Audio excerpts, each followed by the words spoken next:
காலவில் மீண்டுமாக நாம் தேவனுடைய வார்த்தைக்கு நாம் கடந்து போகலாம்.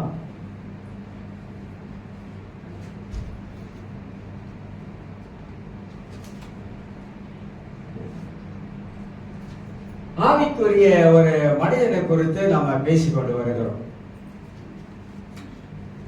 கலாத்தியர் 6ஆம் அதிகாரத்திலிருந்து சில வார்த்தைகள் எடுத்து பேசுகிற ஒரு மனிதன் எப்படி ஒரு மனிதன் கீழே விழும் பொழுது, தவறு செய்யும் பொழுது, பாவம் செய்யும் பொழுது ஒரு ஆவிக்குரிய மனிதனாக இருக்கிற நாம் அதை எப்படி அணுக வேண்டும், எப்படி அணுக வேண்டும், எப்படி கையாள வேண்டும் என்பதை பற்றி உங்கள் மத்தியில் நான் 2 காரியங்களை பேசினேன். ஒன்று, 6ஆம் அதிகாரத்தில் 1ஆம் வசனத்தை உன்னை பற்றி எண்ணி பார் என்று சொல்லி, அதுல சோதனை என்பது எல்லாருக்கும் உண்டு. நாம் சோதிக்கப்படாத படிக்க உன்னை பற்றி, நம்மளை பற்றி நாம் எண்ணி பார்க்க வேண்டும் என்று சொன்னேன். 2வது நான் சொல்லும் போது உன்னுடைய ஒன்றுமில்லாத அறியாமையை அறிந்து கொள் அப்படின்னு. அறியாமை, அதுல பெருமை என்ற ஒரு காரியத்தை உங்க மத்தியில் நான் பேசுறேன். அது 16 காரியம் இருக்குது. ஆனா எல்லாத்தையும் நான் பேசுறேன். அது கொஞ்சம் சென்சிட்டிவான காரியனால எல்லாத்தையும் விட்டுட்டேன். இன்னைக்கு அந்த அடிப்படையில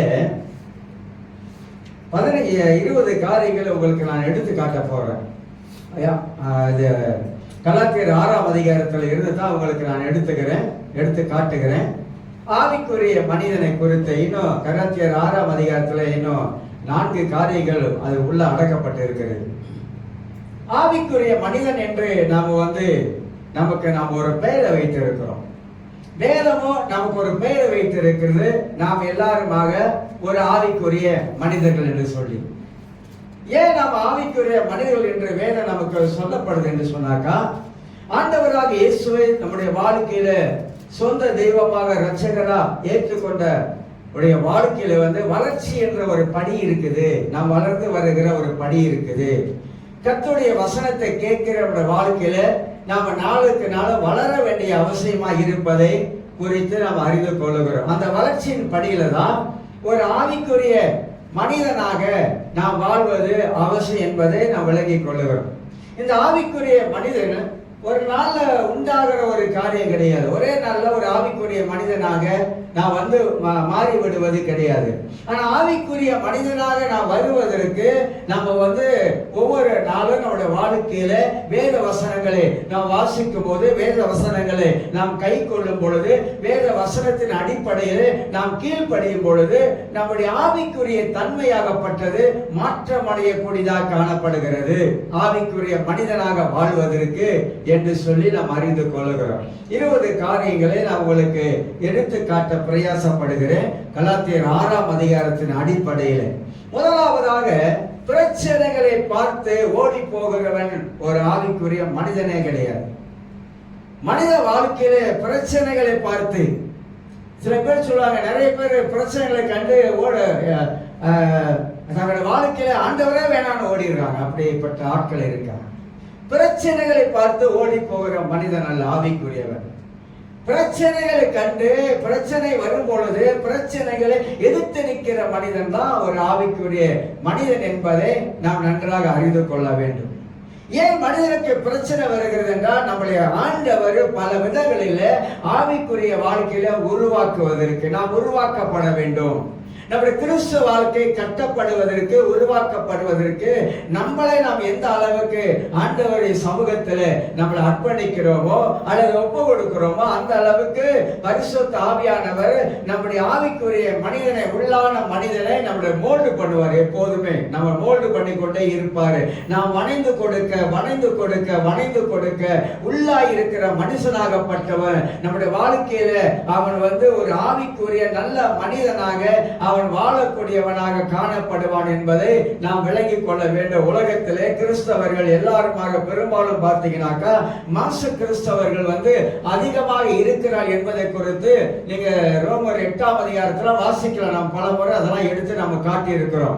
ரோமர் 8ஆம் அதிகாரத்துல ஆவிக்குரிய மனிதனுக்கும் மாம்சத்துக்குரிய மனிதனுக்கு உள்ள வித்தியாசங்களை எடுத்து காட்டுவதை நாம் பார்க்கிறோம். கலாத்தியர் 5ஆம் அதிகாரம் 17 ஆவிக்குரிய மனிதனுக்கும் மாம்சத்துக்குரிய மனிதனுக்கும் வித்தியாசங்களை எடுத்து காட்டுவதை குறித்து நாம் அறிந்து கொள்ள முடியும். நமக்குள்ளாக ஒரு பழைய மனிதன் இருக்கிறான், அவன் இன்னும் சாகல. பழைய மனிதன் இன்னும் நம்ம வாழ்க்கையில சாகாததுனால தான் இந்த புதிய மனிதன் நமக்குள்ளாக எழும்பி பிரகாசிக்க முடியாத நிலைமையில இருக்கிறோம். நல்லா நம்ம இதை அறிந்து கொள்ள வேண்டும். நானும் இந்த செய்தியின் மூலமாக, ஒரு ஆவிக்குரிய மனிதன் என்ற செய்தியின் மூலமாக நானும் எவ்வளோ காரியங்களை இதன் மூலமாக கற்று வருகிறேன். என்னை நானே பரிசோதித்து பல காரியங்களை சிந்திக்க, பல காரியங்களை நம்ம கர்த்தருக்குள்ளாக ஒரு நல்ல ஒரு பிரகாசம் உள்ள ஒரு ஆவிக்குரிய மனிதனாக வாழ வேண்டும் என்பதை குறித்து நான் இந்த வார்த்தையின் அடிப்படையிலே என் வாழ்க்கையில இருக்கிற சில குறைபாடுகளை உணர்ந்து அதை அறிக்கை செய்து அதை விட்டுவிட்டு தொடர்ந்து ஒரு ஆவிக்குரிய மனிதனாக வாழ வேண்டும் என்பதற்காக நாம முன்னேறி போய் கொண்டிருக்கோம். எல்லாரும் தான், நீங்களும் சரி நானும் சரி. அவன் முதலாவது பிரச்சனையை பார்த்து ஓடி போகிறவன் நல்ல ஒரு ஆவிக்குரிய மனிதன். பிரச்சனையை கண்டு எதிர்த்து நிற்கிற ஒரு மனிதன் தான் ஆவிக்குரிய மனிதனாக காணப்பட முடியும் என்பதை அறிந்து கொள்ளுகிறோம். இன்னொன்று, ஒரு ஆவிக்குரிய மனிதனாக நாம் வாழும் பொழுது இந்த பிரச்சனைகளை எப்படி நம்முடைய வாழ்க்கையிலிருந்து நம்ம மேற்கொள்ள முடியும், இந்த பிரச்சனையிலிருந்து நம்ம வாழ்க்கையில நாம் எப்படி விடுதலையாக்கப்பட முடியும், இந்த பிரச்சனைக்கு மூல காரணம் என்ன, இந்த பிரச்சனையுடைய வேறு எங்க இருக்கு என்பதை ஒரு ஆவிக்குரிய மனிதன் அலசி ஆராய்ந்து அதை கண்டுபிடித்து அதை சரி செய்வார். பிரச்சனையில போய் நம்ம மாட்டிக்கொண்டு அப்படி இருப்பதல்ல. அது எங்கிருந்து வந்தது, ஏன் வருகிறது, எதனால வருகிறது, அதனுடைய ஆணி வேறு எங்க இருக்குது என்பதை குறித்து அதை வெட்டி விட்டுட்டாக்கா நிச்சயமாகவே நம்முடைய வாழ்க்கையில வருகிற பல தடைகளை நம்மளால உடைக்க முடியும், நம்மளால முன்னேறி போக முடியும், நம்மளால ஜெயம் கொள்ள முடியும். ஏன்னா கல்வாரி சிலுவையிலே ஆண்டவராக இயேசு கிறிஸ்து சாத்தானை எல்லா விதத்திலும் தோற்கடிச்சிட்டார். அவனுக்கு எந்த விதத்திலும் நம்மளை மேற்கொள்வதற்கு அவனுக்கு எந்த விதத்திலும் அவனுக்கு உரிமை கிடையாது. ஆனா உரிமையை நமக்குள்ளாக இருக்குது. ஆண்டவர் நமக்கு சில உரிமைகளை கொடுத்திருக்கிறார், ஆண்டவர் நமக்கு சில அதிகாரங்களை கொடுத்திருக்கிறார், கர்த்தர் நமக்கு சில வல்லமைகளை கொடுத்திருக்கிறார். இதெல்லாம் நாம் நன்றாக உணர்ந்து நம்மளை மேற்கொள்ள முடியும். லூக்கா 10ஆம் அதிகாரத்தில் 17ஆம் வசனத்தை வாசிக்கும் போது சர்ப்பங்களையும் தேள்களையும் சத்துருக்களுடைய சகல வல்லமையும் மேற்கொள்வதற்கு உங்களுக்கு எனக்கு ஆண்டவர் அதிகாரத்தை கொடுத்திருக்காரு, கொடுத்து விட்டார். அப்ப சர்ப்பங்களையும் தேள்களையும், இதெல்லாம் பிசாசு, சர்ப்பங்களையும் தேள்களையும் மிதிக்கணும். மிதிக்கவும் சகல வல்லமை, எல்லா வல்லமைகளையும் ஆண்டவர் நமக்கு தந்திருக்கிறார். அவ பிசாசு கொண்டு வரக்கூடிய பல காரியங்களையும் பல நாசமோசங்களையும் நம்மளால மேற்கொள்வதற்கு நமக்குள்ளாக பரிசுத்த ஆவியானவர் ஒரு டுனாமிஸ் போல கிரியை செய்து கொண்டிருக்கிறார். ஒரு அழிய சொல்லுங்க பார்க்கலாம். அப்ப நம்ம உணர வேண்டும், நான் ஒரு ஆவிக்குரிய மனிதன், நான் ஒரு ஆவிக்குரிய மனிதனாய் இருப்பதனால என் வாழ்க்கையில வருகிற பிரச்சனைகளை நிச்சயமாக நான் பார்க்க வேண்டிய விதத்திலே அதை நான் பார்க்கிறேன். யாக்கோப்பு 1ஆம் அதிகாரத்தை கொஞ்சம் திருப்பிக்கொள்ளும். இங்கே யாக்கோப்பு பிரச்சனை எப்படி பார்க்கிறாரு, பிரச்சனையை எப்படி யாக்கோப்பு பார்க்கிறார் என்பதை குறித்து இந்த யாக்கோப்பு 1ஆம் அதிகாரத்துல 2ஆம் வசனத்தை வாசிக்கும் போது நமக்கு எல்லாருக்கும் தெரிந்த ஒரு பகுதி. ஆனா இதுல முக்கியமான ஒரு காரியத்தை நாம் இங்க அறிந்து கொண்டால் நலமாக காணப்படும். என் சகோதரரே, நீங்கள் பலவிதமான சோதனைகள் அகப்படும் போது உங்கள் விசுவாசத்தின் பரீட்சையானது பொறுமையை உண்டாக்கும் என்று அறிந்து அதை மிகுந்த சந்தோஷமாக எண்ணுங்கள் அப்படின்றார். ஏன்னா அது சிதறி இருக்கிற 12 கோத்திரங்களுக்கு யாக்கோப்பு எழுதுகிறார். அவங்க வாழ்க்கையில நிறைய பல பிரச்சனை, பல காரியங்கள் ஏற்பட்டது. அவங்க எல்லாம் தங்க வாழ்க்கையில தூக்கி போட்டு கொண்டாங்க. ஆனா அதை எப்படி நம்மளால மேற்கொள்ள வேண்டும், அதை எப்படி பார்க்க வேண்டும், அதை எப்படி நம்ம மனதுக்குள்ளாக சிந்திக்க வேண்டும் என்று யாக்கோப்பு அழகா எழுதுகிறாரு. அப்ப நம்முடைய விசுவாசத்தின் பரீட்சை அங்க இருக்குது. அங்கே நமக்கு ஒரு பொறுமையை பற்றி அங்கே எழுதப்பட்டிருக்கிறது. அதை மிகுந்த சந்தோஷமாக எண்ணுங்கள். பிரச்சனை வரும் பொழுது அந்த பிரச்சனை கண்டு நம்ம சோர்ந்து விடாதபடிக்கு அதை எப்படி அடிக்கலாம், அதை எப்படி மேற்கொள்ளலாம், அதனுடைய வேறு எங்க இருக்குது என்பது அந்த எண்ணங்கள், அந்த சிந்தனைகள் நமக்குள்ளாக வரும் பொழுதுதான் 1ஆம் அதிகாரம், யாக்கோபு 1ஆம் அதிகாரம் 5ஆம் வசனத்துல அருமையான ஒரு பதிலை ஆண்டவர் கொடுக்கிறார். உங்களில் ஒருவன் ஞானத்தில் குறைவுள்ளவனாய் இருந்தால் யாவருக்கும் சம்பூர்ணமாய் கொடுக்கிறவரும் ஒருவரையும் கடிந்து கொள்ளாதவரும் ஆகிய தேவனிடத்தில் கேட்க கடவன், அப்பொழுது அவனுக்கு கொடுக்கப்படும். பிரச்சனையை மேற்கொள்வதற்கு நமக்கு ஞானம் தேவையாய் இருக்கிறது. சோதனைகளை மேற்கொள்வதற்கு நமக்கு ஞானம் தேவையாய் இருக்கிறது. ஆவிக்குரிய மனிதன் ஞானமுள்ள மனிதனாக விளங்க வேண்டும். ஞானம் எங்கிருந்து வருகிறது என்றால் 1ஆம் அதிகாரம், நீதிமொழிகள் 1ஆம் அதிகாரத்திலிருந்து 10ஆம் அதிகாரம் வரைக்கும் நீங்க வாசிக்கும் பொழுது ஞானத்தை பத்தியே பேசிக்கொண்டு வருகிறது. ஒரு மனிதனுக்குள்ளாக ஞானம் தான் மகா சிறந்தது. அதனால்தான் சாலமோன் ஞானி எழுதும் பொழுது ஞானத்தை சத்தமிட்டு கூப்பிடு அப்படின்னு சொல்லுகிறார். ஏன் ஞானத்தை சத்தமிட்டு கூப்பிட வேண்டும்னாக்கா, இந்த ஞானம் நமக்குள்ளாக வரும் பொழுது இது ஒரு தெய்வீக ஞானம். யாக்கோபு 1:5 ஒரு தெய்வீக ஞானத்தை குறித்து இங்கு சொல்லப்படுகிறது. இந்த தெய்வீக ஞானம் ஒரு மனிதனுக்குள்ளாக வரும் பொழுது அவன் ஞானம் உள்ளவனாக சோதனைகளை மேற்கொள்ள முடியும். அவன் ஞானம் உள்ளவனாக பிரச்சனை மேற்கொள்ள முடியும்.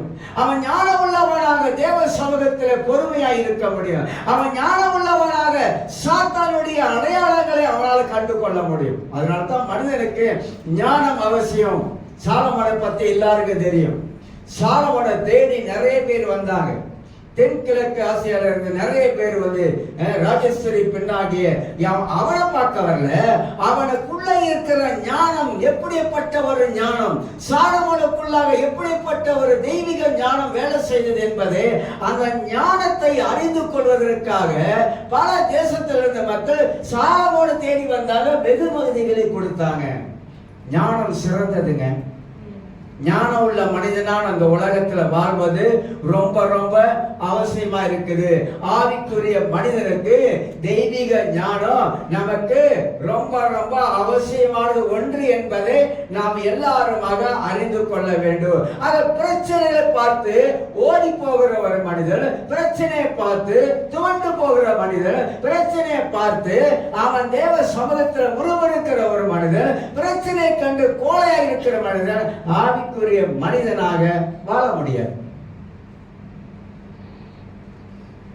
உங்களுடைய தேவனும் என்னுடைய தேவனும்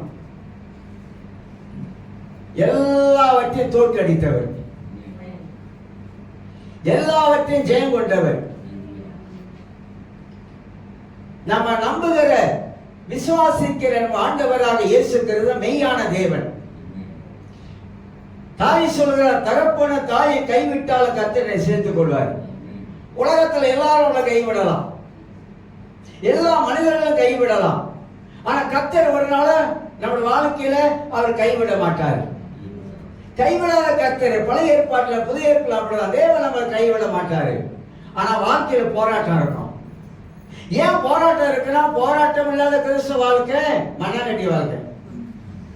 வாழ்க்கையில நிறைய போராட்டங்கள், சவால்கள் இருக்குது, நிறைய சோதனைகள் இருக்குது. ஆனா அவைகள் எல்லாவற்றிலும் நம்ம ஜெயிக்க முடியும் என்ற இந்த எண்ணத்தை மாற்றணும். என்னால் ஜெயிக்க முடியும், நான் நல்ல ஒரு வாழ்க்கையினால வாழ முடியும், என் வாழ்க்கையில நான் நிச்சயமாக நான் முன்னேறி போவேன், என் வாழ்க்கையில ஒரு உயர்ந்த இடத்துல நான் நிற்பேன். நம்முடைய எண்ணத்தில் அது வேலை செய்ய நான் நிற்பேன். ஏன்னா என் ஆண்டவராக தேவன் சர்வ வல்லவர், அவர் உன்னதமானவர், அவர் வாக்கு தத்தம் கொடுத்திருக்கிறாரு, வாக்கு பண்ணி இருக்கிறாரு, என்னை கீழாக்காமல் மேலாக்கவன் சொல்லி வச்சிருக்கிறாரு. ஒரு நிபந்தனை இருந்தாலும் ஒரு கண்டிஷனல் இருந்தாலும் ஆண்டவர் அவர் வாக்கை நிச்சயமாக என் வாழ்க்கையில் நிறைவேற்றுவாரு. நான் ஒரு ஞானமுள்ள மனிதனாக இருக்கிறேன், ஏன்னா தேவனே எனக்கு ஞானமாக இருக்கிறாரு.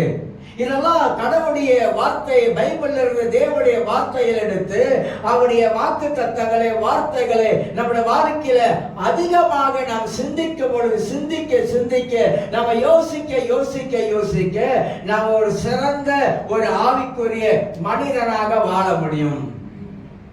அதனால்தான் சில வேளைகள்ல கோபப்படுவது கூட நாம எந்த இடத்துல எந்த சூழ்நிலையில எங்க கோபப்படுறோம் நமக்கு தெரியும்.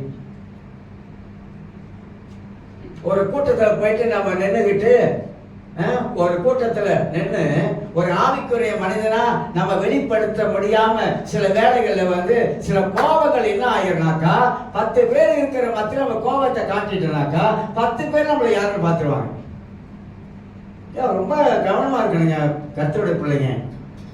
எந்த இடத்துல எப்படி செயல்படுகிறோம், எந்த இடத்துல நம்முடைய முகம் வந்து எப்படி காட்டப்படுகிறது, இதெல்லாம் முக்கியம். அப்ப இந்த ஆவிக்குரிய மனிதனா இருக்கும் பொழுது நமக்குள்ளாகவே பரிசுத்த ஆவியானவர் வேலை செய்ய ஆரம்பிப்பார், கிரியை செய்ய ஆரம்பிப்பார். இது முதல் காரியம். பிரச்சனைகளை பார்த்து ஓடி போகிற ஒரு மனிதன் அல்ல, ஒரு ஆவிக்குரிய மனிதன். நிறைய விஷயங்கள் பைபிள்ல இந்த ஆவிக்குரிய மனிதனை பத்தி பிரிச்சு காட்டுவதை நான் பார்க்கிறேன். இரண்டாவது, கஷ்டங்களை கண்டு விசுவாசத்தை இழக்கிற மனிதன் அல்ல, ஆவிக்குரிய மனிதன். வாழ்க்கையில கஷ்டம் வரும்போது, நெருக்கடி வரும்போது, பணப்பிரச்சனை வரும்போது அதை கண்டு தன் வாழ்க்கையில் இருக்கிற விசுவாசத்தை இழந்து போகிறவன் அல்ல ஒரு ஆவிக்குரிய மனிதன். கர்த்தருக்காக நிற்கிற ஒரு மனிதன். என்ன வந்தாலும் சரிதான், தரை தட்டினாலும் சரிதான், சாப்பிடுறதுக்கு ஆகாரம் இருக்குதோ இல்லையோ, எதுவா இருந்தாலும் தரும், தனக்குள்ள இருக்கிற விசுவாசத்தை ஆவிக்குரிய மனிதன் ஒரு நாளை இழந்து போகவே மாட்டான். விசுவாசிக்கிற மனிதன் பதற மாட்டான். விசுவாசிக்கிற மனிதன் தேவனுடைய மகிமை நிச்சயமா காண்பான். விசுவாச பத்தி பைபிள்ல இயேசுவே நிறைய இடங்கள்ல போதிச்சிருக்கிறார். விசுவாசம் என்பது வாயில சொல்வதல்ல, விசுவாசம் என்பது வாழ்ந்து காட்டுவது. வாழ்க்கையில வாழ்ந்து காட்டணும். விசுவாச வாழ்க்கையில வாழ்ந்து காட்டணும். பணம் இருந்தால் மட்டும்தான் கடவுள் அல்ல. பணம் இருக்குதோ இல்லையோ, எதுவா இருந்தாலும் என்னவா இருந்தாலும் அவர் எனக்கு ஆண்டவராய் இருக்கிறார் என்பதை நாம் ஆணித்தரமா விசுவாசிப்பதுதான் ஆவிக்குரிய மனிதன். விசுவாசிக்கணும். எல்லா காரியத்திலும் நம்முடைய விசுவாசம் ரொம்ப மேலோங்கி அதை நிற்கக்கூடியதாய் காணப்பட வேண்டும். அந்த விசுவாசம் நம்முடைய ஆவிக்குரிய மனிதனை கட்டி எழுப்பக்கூடியதாக இருக்கும். அதற்கு என்னவர் செய்கிறது? விசுவாசம் நம்ம வாழ்க்கையில வளர்வதற்கு வேத வசனத்தை வாசிக்கணும். விசுவாசம் கேள்வினாலே வரும் கேள்வி, தேவனுடைய வார்த்தையை கேட்பதனாலே, கேட்டுக்கொண்டே இருப்பதனாலே, வார்த்தையை கேட்டுக்கொண்டே இருப்பதனாலே, வார்த்தையை படித்துக் கொண்டே இருப்பதனாலே, வார்த்தையை தியானம் பண்ணி கொண்டே இருப்பதனாலே நமக்குள்ளாக விசுவாசம் ஒரு சுடரை போல அது பிரகாசிக்கும். விசுவாசம் உள்ளவனா இருக்கும். இயேசு பல இடங்கள்ல இது வந்து விசுவாச பத்தி போதிச்சிருக்கிறார் என்பதை நான் விளங்கிக் கொள்கிறேன். அப்ப கஷ்டங்களை கண்டு விசுவாசத்தை இழந்து போகிறவன் அவன் வந்து ஒரு நாள் ஆவிக்குரிய மனிதனாக இருக்க முடியாது. நிறைய பேர் கர்த்தரை விட்டு ஏன் போயிடுறாங்க? எதனால போறாங்க? கர்த்தரை விட்டு விசுவாசத்தை இழந்துட்டாங்க, அதனால போயிட்டாங்க. அதுதான் காரணமா இருக்குது. மூன்றாவது ஒரு காரியம், யார் ஆவிக்குரியவன்? எந்த ஒரு மனிதன் ஆவிக்குரிய மனிதனாக காணப்படுகிறான்? 1 தீமோத்தேயு புத்தகத்தை கொஞ்சம் திருப்பிக்கொள்ளும். இந்த ஆவிக்குரிய மனிதனை குறித்து நாம நன்றாக அறிந்து கொள்ள கூடும் என்றால் நிச்சயமாக நாம கடைசி வரைக்கும் இந்த ஆவிக்குரிய தன்மையை நம்ம வந்து எப்போதுமே பாதுகாத்துக் கொள்ளக்கூடிய மக்களாக நாம் காணப்படும். 1 தீமோத்தேயு 6ஆம் அதிகாரத்திலே வசனத்தை வாசிக்கிறேன். அதாவது யார் ஆவிக்குரியவன்? எதிர்த்து போராடுகிறவன். எல்லா காரியத்திலும் எதிர்த்து போராடுகிற ஒரு மனிதன் தான் அவன் ஆவிக்குரிய மனிதனாக இருக்கிறான். 12ஆம் வசனம், விசுவாசத்தில் நல்ல போராட்டத்தை போராடு. பவுல் தீமோத்தேயுக்கு சொல்றார். எப்படி என்ன சொல்றாரு? எதையும் சொல்ல, விசுவாசத்துல நீ நல்ல ஒரு போராட்டத்தை நீ போராடணும். ஏன்னா தீமோத்தேயு வந்து இளம் வயது உள்ளவன், வாலிபன், கல்யாணம் கட்டல, கடவுளுக்காக நிக்கிறான். பல பிரச்சனை, பல சோதனை, பல போராட்டம். அப்பா கிரேக்கன், அம்மா யூத பெண்ணு, திருச்சபையில் பிரச்சனை.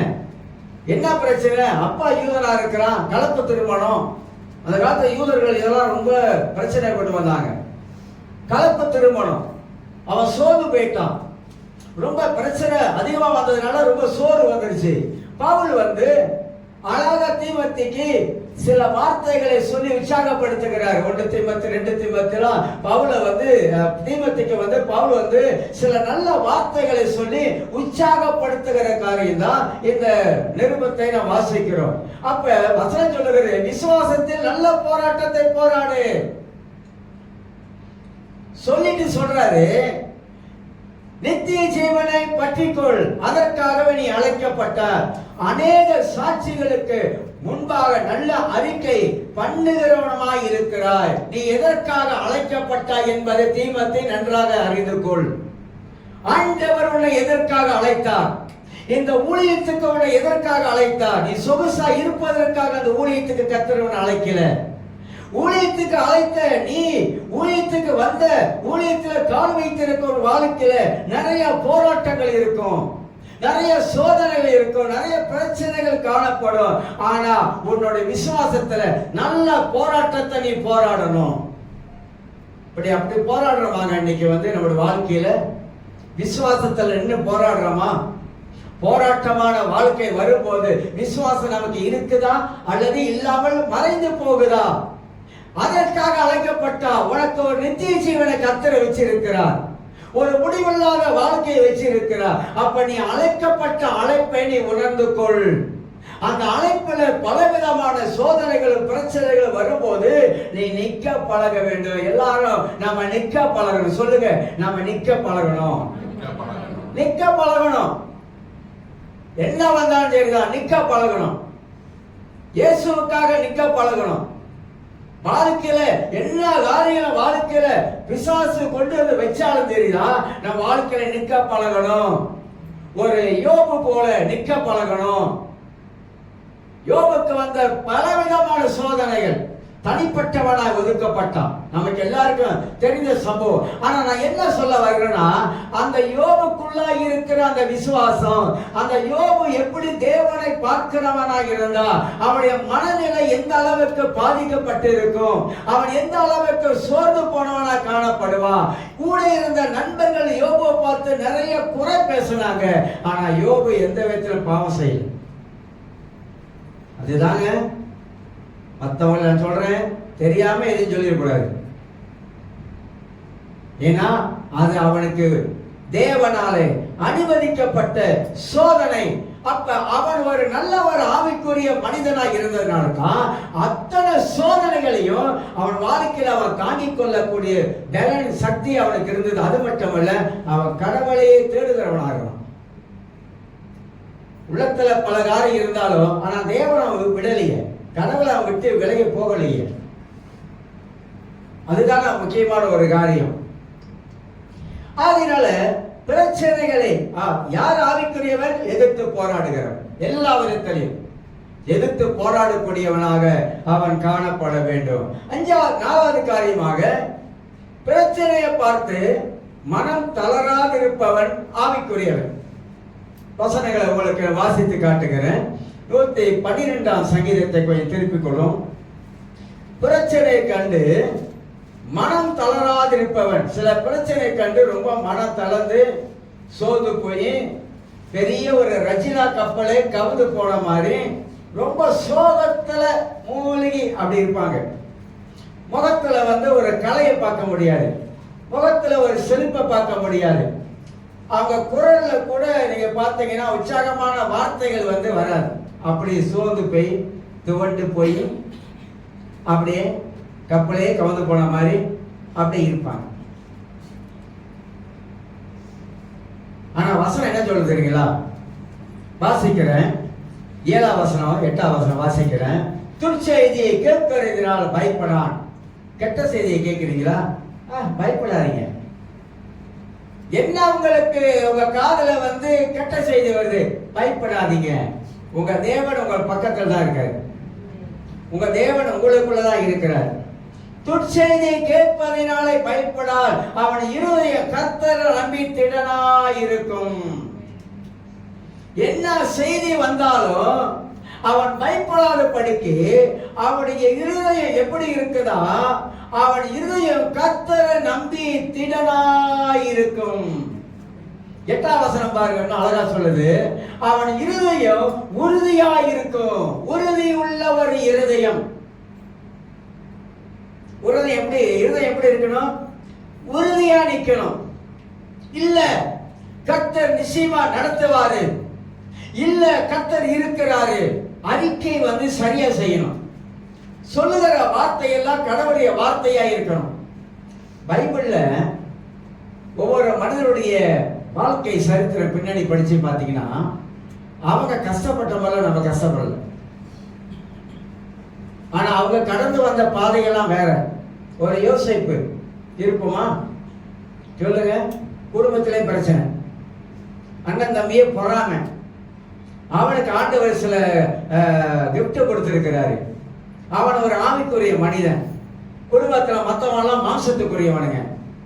ஆனா இவன் சொல்ற காரியெல்லாம் இந்த மாம்சத்துக்குரியவனுக்கு ஏத்துக்க முடியல. ஓ, நாங்களாம் உன்னை வணங்கணுமா அப்படிலாம் கிண்டல் பண்ணாங்க. தெய்வீக காரியங்களை மாம்சத்துக்குரிய மனிதன் அறிய மாட்டான். நல்லா புரிஞ்சுக்க, தெய்வீக சொப்பனங்களே மாம்சத்துக்குரிய மனிதனை விளங்காது. தெய்வீக காரியங்களே தெய்வீக மனுஷனுக்கு தான் விளங்கும் தவிர மாம்சத்துக்குரிய மனிதனுக்கு என்ன சொன்னாலும் புரியாது.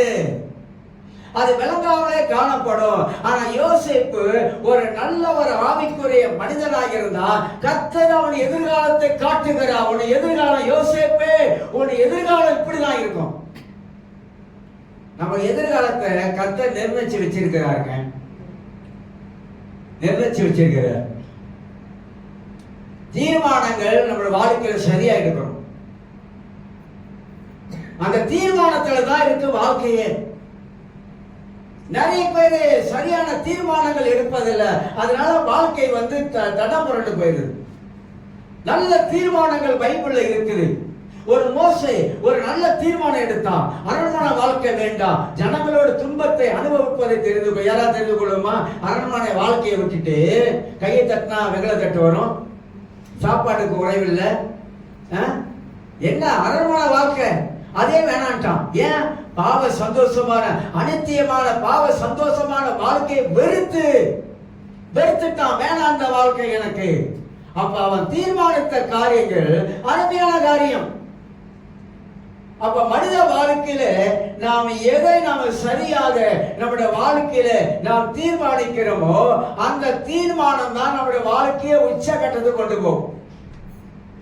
வாழ்க்கையே தீர்மானத்துல தான் எல்லா காரியமும் அடங்கி இருக்கு. தீர்மானம் எங்க இருந்து வருதுங்க? எங்க இருந்து வருது? சிந்தனையில இருந்து வருது. மைண்ட்ல இருந்து தான் நம்முடைய தீர்மானங்களை நாம எடுக்க ஆரம்பிக்கிறோம். அது நல்லதா இருக்கலாம் அல்லது கெட்டதா இருக்கலாம். இதுலதான் வாழ்க்கையே நிக்குது. நீ எடுக்கிற தீர்மானத்துல தான் உன் வாழ்க்கை அடங்கி இருக்குது. அது உன் மனதிலிருந்து வருகிறது. உன் மனது என்ன சொல்லுகிறது அதை நீ கேட்கிற. அதுதான் பிரச்சனை. மைண்ட் என்ன சொல்லுது? நமக்குள்ள இருக்க சிந்தனை என்ன சொல்லுது? சிந்தனை ஒன்றை ஒன்று பேசுகிறது. நமக்குள்ள இருக்கிற சிந்தனை நமக்குள்ளாகவே பேசுகிறது. எடுத்துரு, இப்படி எடுத்துரு, அப்படி எடுத்துரு, இப்படி எடுத்துரு, இதுல காலை வச்சிரு அப்படின்னு சொல்லி மனது சொல்ல சொல்ல இந்த மனத பேச்சை கேட்டு நம்ம செய்யறதுனால தான் நமக்குள்ளாக பலவிதமான இக்கட்டுகள் தொல்லைகள் நமக்கு வந்துருது. ஆனா அதை ஒரு பக்கம் ஒதுக்கிட்டு பைபிள் என்ன சொல்லுது? வேத வாக்கியங்கள் நமக்கு என்ன சொல்லுகிறது? அந்த வேத வாக்கியங்களை மனதுக்குள்ள போட்டு அதுல நீங்க நிக்க ஆரம்பித்தீங்கன்னா கர்த்தருடைய ஆவியானவர் வார்த்தையை கொண்டு நம்மளோடு தெளிவா கர்த்தர் பேசுவார். தேவன் பேசணுங்க. மனிதனிடத்துல தேவன் பேச வேண்டும். ஏன் மனிதனிடத்துல தேவன் பேச வேண்டும் என்றால் கடவுள் மனிதனுக்கு சரியான வழியை காட்டுகிறவர் அவர்தான். மனிதன் சில வேலைகளை வழி தவறி போகலாம், வழி மாறி போகலாம். ஆனா தேவன் ஒருத்தர் தான் மனிதனுக்கு சரியான வழியை காட்டக்கூடிய ஆண்டவராக இருக்கிறார் என்பதை நாம் அறிந்து கொள்ள வேண்டும். ஆக வசனம் சொல்லுகிறது நமக்கு என்ன மனம் வேணுமா? திடம் மனது. மனதுல எந்த விதமான தளர்ச்சி வந்துடக்கூடாது, ஈவா பண்ணக்கூடாதுன்னு சொல்றாங்களே, விட்டுடக்கூடாதுன்னு சொல்றாங்களே, பிடிச்சிக்கணும்னு சொல்றாங்களே, அந்த மாதிரி நம்முடைய மனதை நம்முடைய இருதயத்தை ஆண்டவர்கிட்ட ஒப்பு கொடுத்து அதுல நம்ம உறுதியா நிக்கணும். அதனால பிரச்சனையை பார்த்து மனம் தளர்ந்து போகாதீங்க. உங்களை உண்டாக்கின தேவன் மகா பெரியவர், சர்வ வல்லவர், உன்னதமானவர், மகத்துவமானவர். அவரால் தீர்க்க முடியாத காரியம் ஒன்றுமே இல்லை. அவரால் எல்லாவற்றையும் தீர்க்க முடியும். சின்ன காரியமா பெரிய காரியமோ எப்படிப்பட்ட காரியமா இருந்தாலும் அவரால் எல்லாவற்றையும் தீர்த்து வைக்க முடியும் என்ற ஒரு தைரியம், ஒரு திடமானது நமக்குள்ளாக இருக்கணும். இன்னொரு வசனத்தை வாசிப்போம். 1 பேதுரு 5ஆம் அதிகாரத்தில் 1 பேதுரு 5ஆம் அதிகாரம் 7ஆம் வசனத்தை வாசிக்கும் பொழுது, கர்த்தர் மேல் உன் பாரத்தை வைக்காத, கர்த்தர் மேல் ஒரு பாரத்தை வைத்து விடுங்க. பைபிள் சொல்ல, அவர் உங்களை விசாரிக்கிறவர் ஆனபடியால் உங்கள் கவலைகளை எல்லாம் அவர் மேல வைத்திடுங்க. அவர் நம்மளை விசாரிக்கிறார். ஒரு தாய், ஒரு தகப்பன் எப்படி தன் பிள்ளையை விசாரிப்பது போல தேவன் நம்மளை விசாரிக்கிறார். எப்படி பாஸ்டர் அது விசாரிக்கிறாரு? நேரா வராரா? நேரா தட்டி எழுப்பி எதுவும் பேசுறாரா? இது வரைக்கும் பேசுற மாதிரி தெரியலையே. விசாரிக்கிறார். நம்முடைய காரியங்களை விசாரிக்கிற அக்கறை உள்ள கர்த்தர் அவர். நம்ம ஒரு வேலை நினைக்க கூடாது. ஏன்னா நமக்குள்ளாக இந்த மாமிசம் தான் நமக்கு பெரிய தடையா இருக்குது. ஏன்னா கர்த்தருடைய சத்தத்தை கேட்க முடியாது. ஒரு மனிதனுக்கு இப்படிப்பட்ட நிலைமை வரும் பொழுது அவன் தேவ சமூகத்தில் உட்கார்ந்து ஒண்ணுமே செய்யக்கூடாது. சோத்திரம் ஆண்டவரே, நன்றி ஆண்டவரே, துதிக்கிறேன் ஆண்டவரே. ஒரு ரகசியத்தை கத்துக்கொள்ளுங்க. எவ்வளவு சோதனை நேரத்துல, பிரச்சனை நேரத்துல, நீங்க மனம் தோண்டு போன இருக்கிற நேரத்துல கர்த்தரை நீங்க துதிக்க ஆரம்பிக்கும் போது, அவருக்கு நன்றி சொல்ல ஆரம்பிக்கும் போது, தேவனுடைய பிரசன்னம் வரும் பொழுது சாத்தான் ஒரே ஓட்டம் ஓடிடும். நாம் அதை செய்ய மாட்டோம். நம்ம செய்யாதனால நம்முடைய மனதுல பெரிய ஒரு பாறாங்கல்ல தூக்கி வச்ச மாதிரி மனதுல ஒரு பெரிய பாரம் ஏற்படுது. மனம் தளர ஆரம்பிக்கிறது, மனம் சோர்வடைய ஆரம்பிக்கிறது, உள்ளுக்கு அழுவ ஆரம்பிக்கிறோம். உள்ளுக்கு அழுவுறோம், வெளியே தெரியாது, உள்ள அழுவ ஆரம்பிக்கிறோம். மனதில் பலவிதமான அந்த துக்கங்கள் நமக்கு பலவிதமான காரியத்தை உண்டாக்க ஆரம்பிக்குது, வேதனை உண்டாக்க ஆரம்பிக்கிறது. இதெல்லாம் தூக்கி எறிங்க. குப்பை, இதெல்லாம் குப்பை. சொல்லுங்க, குப்பை. குப்பையை தூக்கி அங்கிட்டு போட்டுட்டு கடவுளுடைய வார்த்தை கொண்டு உள்ள வச்சு நீங்க ஆண்டவருக்கு நன்றி சொல்ல நன்றி சொல்ல நன்றி சொல்ல நமக்குள்ள இருக்கிற பரிசுத்த ஆவியானவர் நம்மளோட ஆவியில ஒரு அனல் மூட்ட ஆரம்பிப்பாரு. நமக்கு ஒரு சமாதானத்தை ஆண்டவர் கட்டளையிடுவாரு. நான் உன் கூட இருக்கிறேன் என்ற ஒரு அந்த மன திடன் மனதை தேவன் நமக்கு தருவார். இது வாழ கற்றுங்க. வாழ்க்கைன்னு அப்படி போராட்டம் இருக்குதான், அதான் பிரச்சனை இல்லை. வரத்தான் செய்யும், வரட்டும். வந்தா என்ன, 2ல் 1, நீயா நானா, அவ்வளவுதான். நீயா நானா பாத்திர வேண்டாம். ஒண்டிக்கு ஒண்டி வா. 4 பேர்த்தோண்டி வர, ஒண்டிக்கு ஒண்டி வா. பிரச்சனையா, கவலையா, எதா இருந்தாலும் ஒண்டிக்கு ஒண்டி வா. எங்க தேவன் சர்வ வல்லமுள்ள ஆண்டவர். அவர் எனக்குள்ள இருக்கிற பிசாசே, பேயே, என்னை எப்படியாவது அழிக்க நினைக்கிறியா? என்னை எப்படியாவது என் மனதுல பாரத்தை வச்சு என்னை எப்படியாவது மோசம் போக்க நினைக்கிறியா? நடக்காது. சாத்தானை பார்த்து சொல்லுங்க, ஏ பேயே, அது நடக்காது, என்கிட்ட நடக்காது. நான் வாழ்ந்திருப்பேன், நான் சுகமாக இருப்பேன், நான் மேற்கொள்ளுவேன், நான் ஜெயம் கொள்ளுவேன். என் இதயத்துக்குள்ளாக வார்த்தை இருக்கிறது, என் இதயத்துக்குள்ளாக தேவன் இருக்கிறார், ஆவியானவர் இருக்கிறார். ஜெயம் கொள்ளுங்க. எல்லாவற்றையும் நம்மளால ஜெயம் கொள்வதற்கு ஆவியானவர் நமக்கு திட மனதை கர்த்தர் நமக்கு தருகிறவராக இருக்கிறார். மனம் தளர்ந்து போகாதீங்க.